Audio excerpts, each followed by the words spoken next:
So I was just listening to a conversation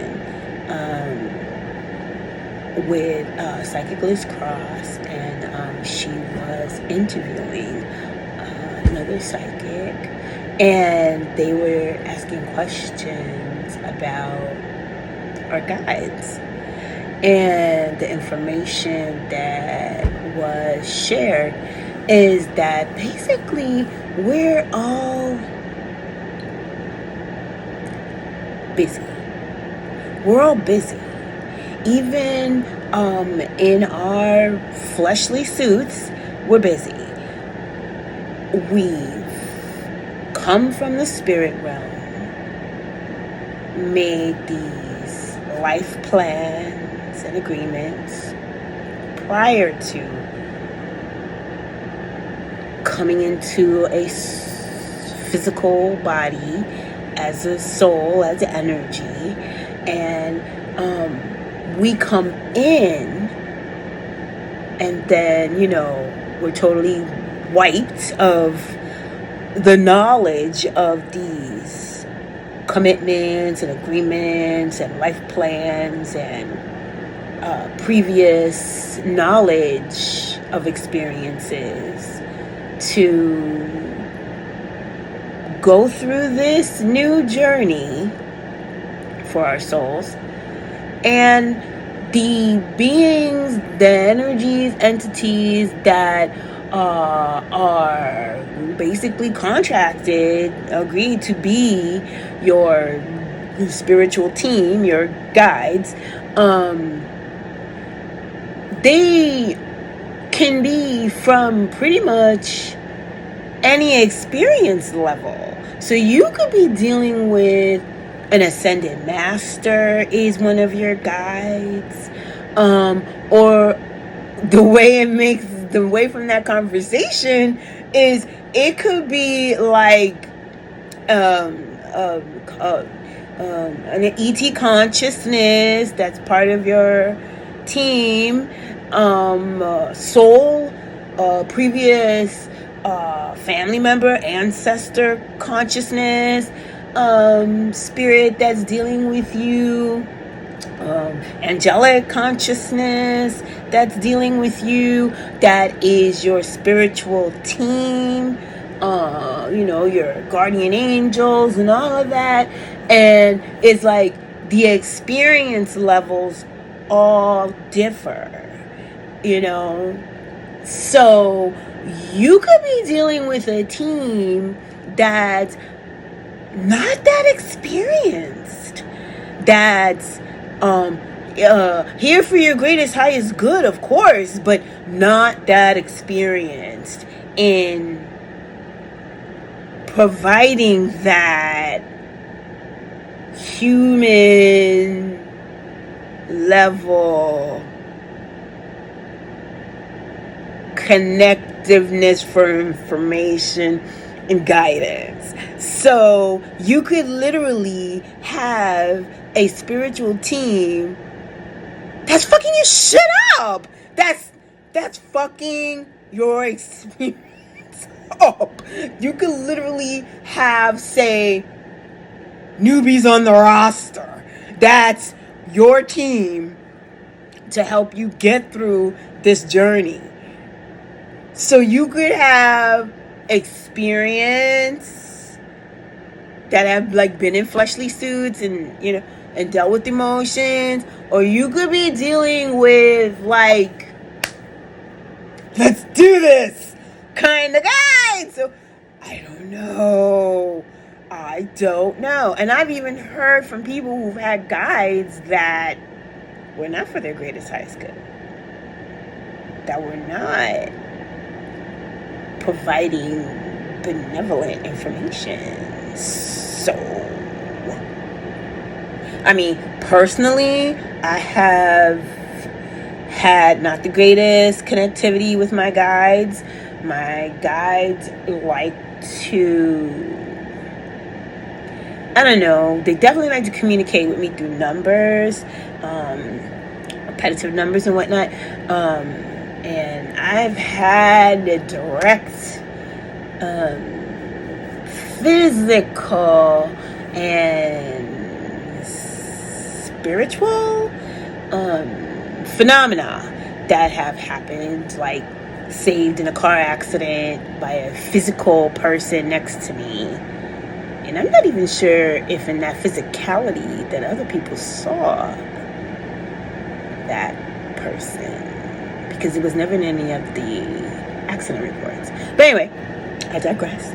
And also during an instance where I basically was walking myself into my own rape. I didn't get raped, but I was like basically like handing my physical me over to another person that had not the greatest, highest intentions for me. And I was pushed to the side in my own physical body and saw everything through my eyes, but it wasn't this earthly me speaking to that person. It wasn't my words coming out of my own mouth. I'm not even sure if it was my own complete voice. It was like my voice, but purer. Like frequencies of love coming out of my mouth. Usually frequencies of love don't be coming out of my mouth. But it was a unique experience to remember. And thank God I didn't get raped. And the would-be offender literally put their member back in their pants, escorted me out of their apartment, down the long staircase, out of their apartment building, apologizing to me profusely. And I never saw that dude again. And he lived right across the street from me. I never saw him again. I moved away from that block because the apartment that I had rented was haunted. But that's another story. Yeah, I am chock full of unique experiences. But this information about the guides, that's breakthrough for me, because other people are like, their guides are always talking to them and they hear these messages, and it's like, I don't know if it's auditory, if they're hearing it through their ears, or if it's like telepathic communication, they're hearing it in their heads in either their voice or another voice, because I've had experience where alleged a race of ET talked to me in my own mind in their voice, not my voice, in their voice, but it was in English. So yeah, that's another episode of my crazy psychedelic super paranoia, super paranormal activity life.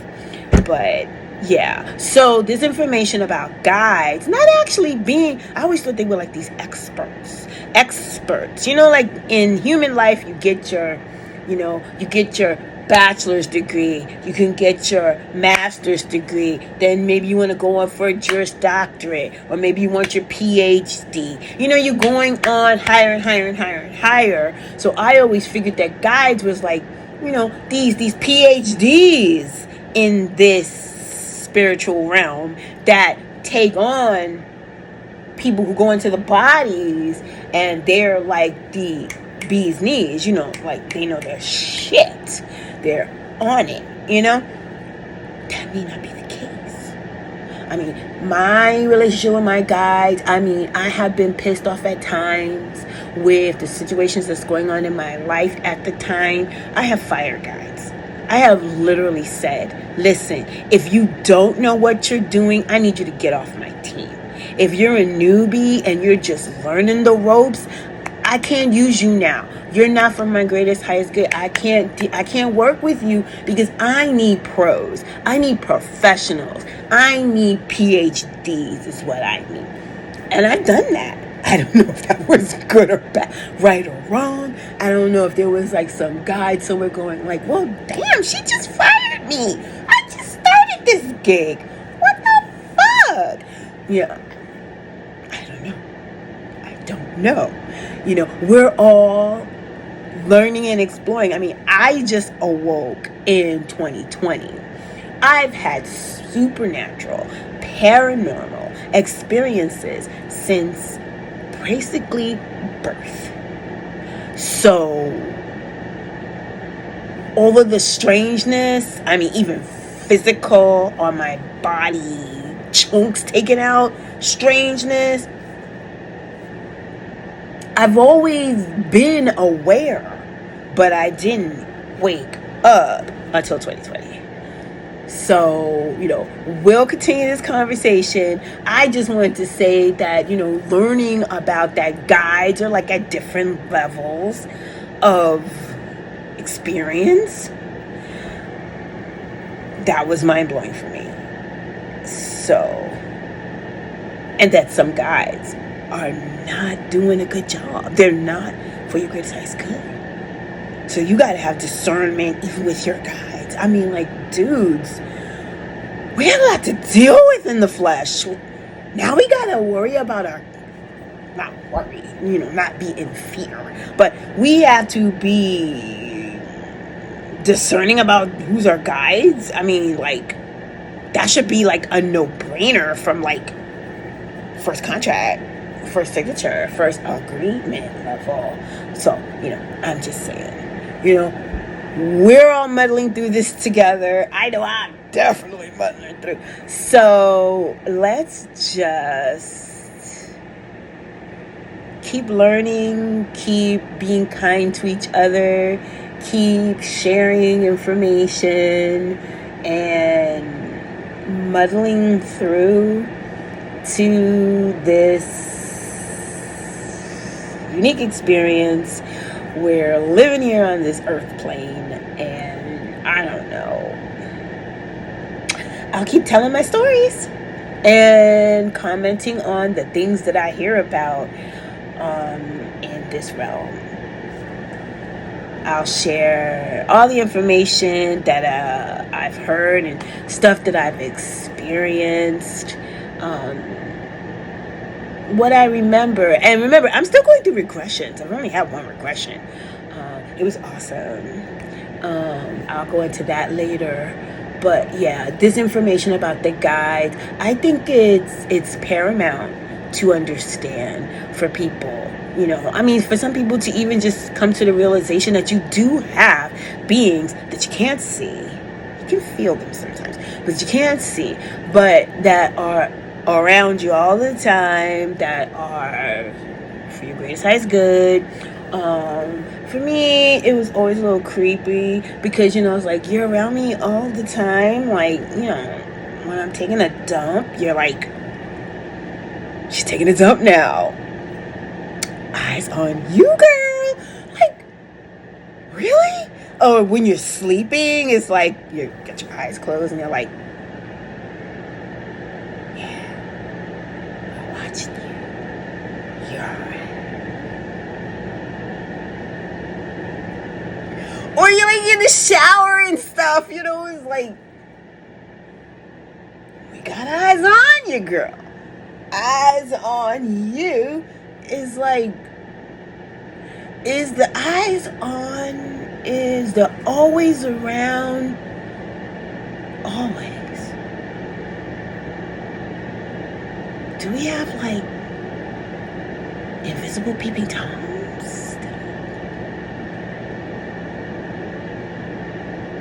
These questions and more I have. I hope my guides have a sense of humor, because they're gonna